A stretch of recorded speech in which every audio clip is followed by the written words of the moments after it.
এই পৃথিবী এক দৃষ্টিকোণে যদি দেখো তো বড়ই সুন্দর আর বড়ই সহজ, আর আরেক দৃষ্টিকোণে যদি দেখলে তাহলে মহাভারতের যুদ্ধের কম নয়, আর তুমি এক অর্জুনের মতন অস্ত্র ত্যাগ করে বসে আছো।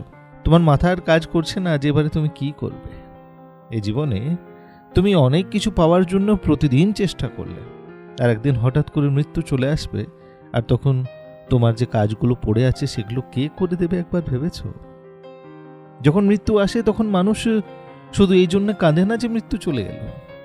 মৃত্যু যখন আসে তখন মানুষ এই জন্যে কাঁদে যে অনেক কিছু কাজ বাকি রয়ে গেল, অনেক কিছু কাজ আমি করতেই পারলাম না, তার আগেই মৃত্যু চলে এলো। তো কখনো কালের উপরে নিজের আজকে ফেলে রাখো না। আজ যেটা পেয়েছো সেটার ভরপুর উপযোগিতা লাগাও। কি জানি কালকে সেই কালের কথা হবে কি হবে না। আমাদের ভগবান শ্রীকৃষ্ণ বলছেন যে মানুষকে অলসতাকে ত্যাগ করে প্রত্যেক দিন প্রত্যেক মুহূর্ত এরকম করে কর্ম করা দরকার যে সেটাই হয়তো তার শেষ সময়।